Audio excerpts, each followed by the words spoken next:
Assalamualaikum warahmatullahi wabarakatuh. Selamat pagi buat rekan-rekan semua. Selamat datang kembali di Hikmah Arif. Jika ada pertanyaan seperti ini, pilih mana? Al-Quran atau Pancasila? Ada sebagian orang yang terutama sangat ketat beragamanya akan dengan tegas menjawab, ya pilih Al-Quran lah. Pilih Al-Quran karena berdasarkan keyakinannya terhadap agamanya, agama Islam.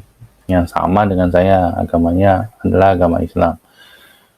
Ada juga orang yang sangat nasionalisnya kental akan menjawab, ya pilih Pancasila lah. Kita kan hidup di Indonesia, kita harus ikuti aturannya dan ketetapan yang ditetapkan oleh negara kita, yaitu dasar negaranya adalah Pancasila. Itu kalau kata orang-orang ya, kata manusia. Nah, bagaimana dengan kata Tuhan sendiri sebenarnya? Kenapa kita tidak melirik dulu terhadap perkataannya Tuhan? Tuhan itu berpihak mana? Pilih Al-Quran atau pilih Pancasila? Ya. Kita harus juga dengarkan apa perkataannya Tuhan. Agar hidup kita ini seimbang, kan Tuhan Maha tahu ya. Tuhan Maha tahu kondisi kita, kondisi negara kita, kondisi keimanan kita, keyakinan dan sebagainya. Dan dia akan pasti memberikan jawaban yang sangat tepat buat kita.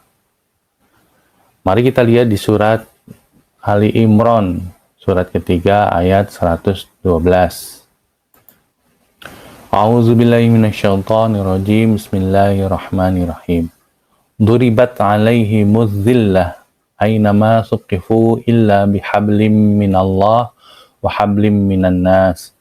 Waba'u bighadabim minallah wa duribat alaihimul maskanah zalika biannahum kanu yakfuruna biayatillah wa yaqtulunal anbiya'a bighairi haqq zalika bima asaw wa kanu ya'tadun. Mereka diliputi kehinaan di mana saja mereka berada, kecuali jika mereka berpegang kepada tali Allah dan tali dengan manusia.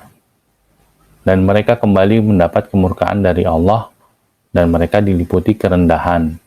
Yang demikian itu karena mereka kafir kepada ayat-ayat Allah dan membunuh para nabi dengan tanpa alasan yang benar. Yang demikian itu disebabkan mereka durhaka dan melampaui batas. Ya, kita perhatikan ya, di dalam ayat ini ada beberapa kata kunci.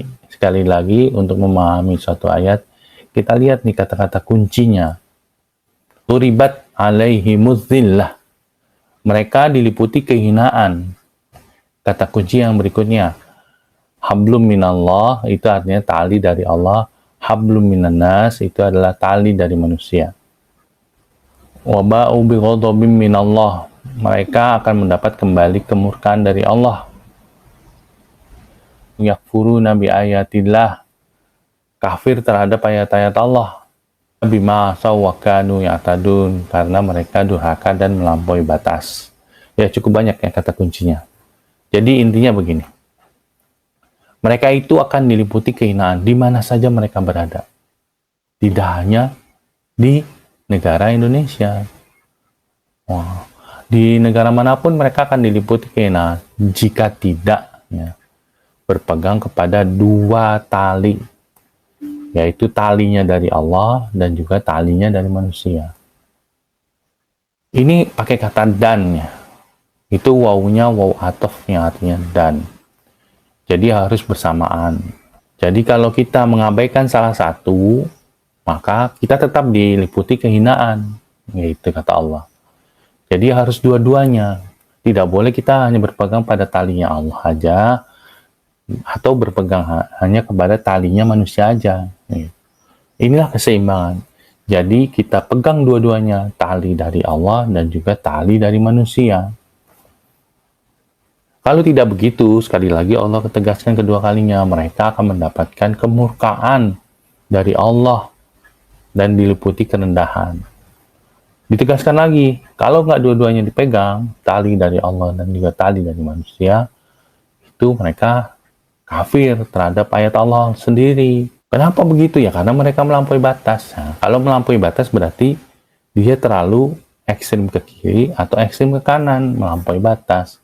Dia terlalu condong kepada tali agamanya Allah doang, atau condong sekali kepada talinya manusia doang. Itulah melampaui batas. Jadi dua-duanya harus kita pegang. Apa yang dimaksud dengan tali Allah?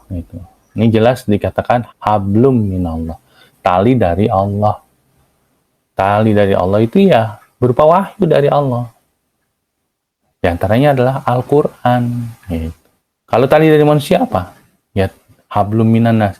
Tali yang datang dari manusia. Yaitu berupa apa? Kalau kita di Indonesia, tali dari manusia salah satunya adalah Pancasila yang didirikan atau dibuat oleh para pendiri bangsa ini. Jadi dua-duanya Al-Quran dan Pancasila yang merupakan perwujudan tali dari Allah dan juga tali dari manusia itu harus dipegang oleh kita selama kita hidup di Indonesia ini. Kalau hidup di negara lain, ya tali dari manusianya apa mereka?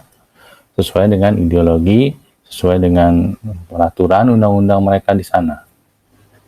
Tapi kalau di Indonesia, ya dua-duanya Al-Quran dan Pancasila yang harus kita pegang kedua-duanya. Demikian, sekian dulu dari saya. Jika ada yang ingin berdiskusi, silahkan untuk berkomentar di bawah video ini. Terima kasih atas perhatiannya. Assalamualaikum warahmatullahi wabarakatuh.